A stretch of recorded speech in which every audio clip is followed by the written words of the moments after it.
De la catégorie des jeux de sport, les softs consacrés au football nous reviennent chaque année dans des versions proposant une mise à jour des effectifs, des maillots et des ligues disponibles. Le reste des évolutions se fait le plus souvent au compte-gouttes, la faute à un calendrier restreint du fait d'une sortie annuelle. Mais que peut-on attendre de la fournée 2017 des jeux de football ? Nous revenons cette semaine via notre chronique Avance Rapide sur les nouveautés que l'on espère voir débarquer dans PES 2017. On commence sans surprise en revenant sur des points faibles des précédents opus que l'on espère voir corrigés. On pensera dans un premier temps à l'arbitrage.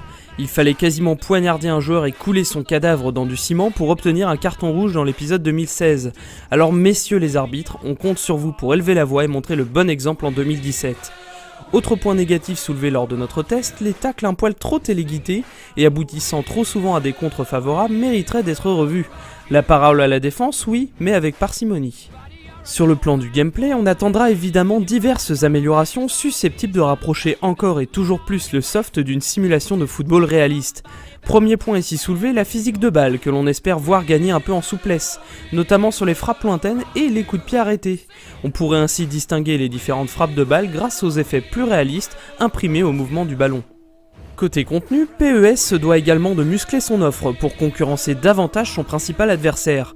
L'absence de certains championnats tels que la Russie, les États-Unis ou même l'Allemagne fait encore tâche. De plus, on peut difficilement accepter de voir encore autant d'équipes majeures sans leur véritable nom, notamment dans le championnat d'Angleterre.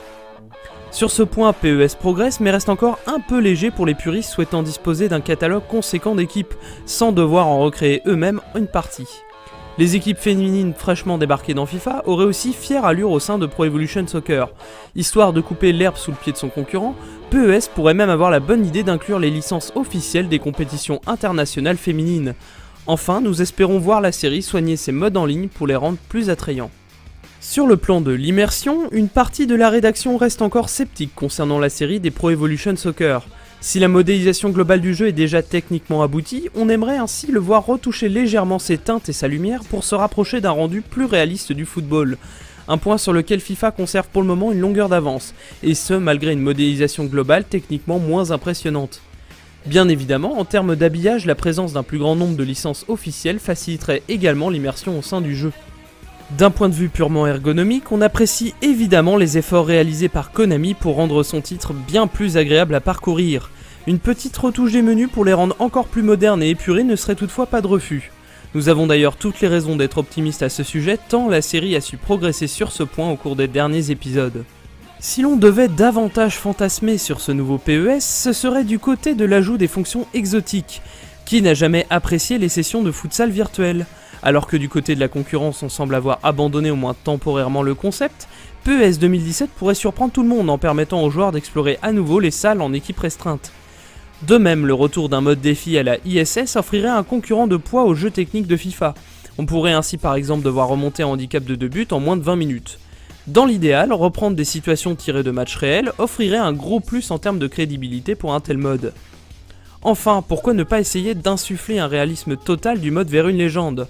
Par exemple, inspiré de ce que 2K peut faire sur ses modes carrière. Davantage de petites causeries et des cinématiques avant les matchs, quelques moments de tension liés au contrat précaire du joueur, seraient autant d'éléments qui ajouteraient de l'immersion à ce mode.